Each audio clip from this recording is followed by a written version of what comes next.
검찰개혁 이번에 제대로 완수하겠습니다.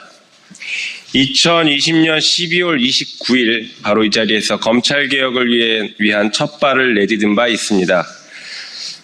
당시 저희 의원들은, 저를 포함한 더불어민주당 의원들은 수사권과 기소권을 독점하고 있는 검찰청을 폐지하고 기소권과 공소유지권만 갖는 공소청을 신설하여 수사기소의 완전한 분리와 공정한 형사사법 절차 구현 및 사법 신뢰도를 제고하고자 공소청법 제정안을 발표했습니다. 그로부터 약 4년 6개월의 시간 동안 길고 긴 싸움이 있었습니다.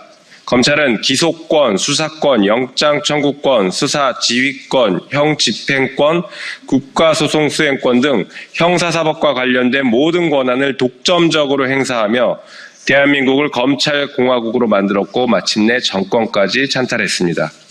이제 정치검사들과 검찰 독재를 끝내라는 국민의 요구를 완수할 때입니다. 더 미룰 수도 없고 늦어져서도 안 됩니다. 오늘 저희가 발의하는 법안은 4개입니다. 검찰 정상화의 시작이라고 할 수 있습니다. 김용민 의원이 대표 발의한 검찰청법 폐지 법안, 또 김용민 의원이 역시 대표 발의한 공소청 신설 법안, 그리고 민형배 의원이 대표 발의하는 중대범죄수사청 신설 법안, 그리고 장경태 의원이 대표 발의하는 국가수사위원회 신설 법안 등 4개입니다. 우선 국민의 명령을 받들어서 검찰청을 폐지하겠습니다. 검찰의 수사권과 기소권을 분리하기 위해 행정안전부 산하에 중대범죄수사청을 신설하여 수사력을 더욱 강화하겠습니다. 그리고 법무부 산하에는 공소청을 신설해 대한민국에서 더는 표적수사, 하명수사, 정치적 수사라는 단어가 쓰이지 않도록 하겠습니다. 이를 통해 국민의 검찰이 아닌 검사의 검찰이 폐쇄적이고 특권적인 조직 문화 속에서 더 이상 대한민국을 검찰공화국으로 지배할 수 없도록 만들겠습니다.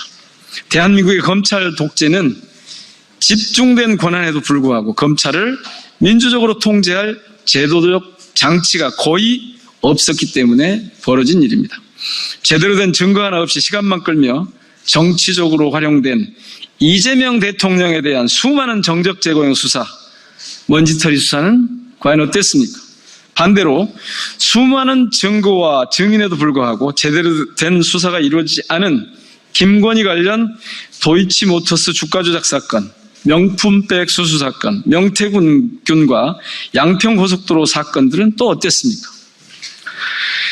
채널A 검언유착 사건, 고발사주 사건, 최혜병 사건, 이태원 참사 등 제대로 기소하고 수사한 사례를 눈을 씻고 찾아봐도 찾을 수가 없었습니다. 검찰의 칼이 오남용되는 것을 막는 것도 중요하지만 국민의 일상을 지키는 본연의 역할 역시 강화되어야 합니다. 검찰이 경찰과 유기적으로 시민의 안전을 보호하면서도 수사가 법이 정한 바른 길을 벗어나지 않도록 하겠습니다. 국무총리 직속으로 국가수사위원회를 두어 중대범죄수사청과 국가수사본부, 고위공직자수사처의 업무 조정 및 관할권 정리, 관리 감독 등의 업무들을 담당하도록 하겠습니다. 수사와 기소의 객관성과 공정성을 담보하기 위해 구조적 개혁을 통해 검찰이 견제받고 또 견제할 수 있도록 하겠습니다. 검찰개혁은 단순히 검찰의 권한을 축소하는 것이 아니라 비틀린 대한민국의 권력구조를 바로잡는 검찰의 정상화입니다. 수사부서 분리 및 강화를 통해 국민의 안전을 지키는 수사권은 더욱 강화하고 수사의 공정성을 높여 믿을 수 있는 검찰을 만들어야 합니다. 국민의 명령에 따라 오랜 시간 이어진 검찰개혁의 대장정을 마무리하고자 합니다.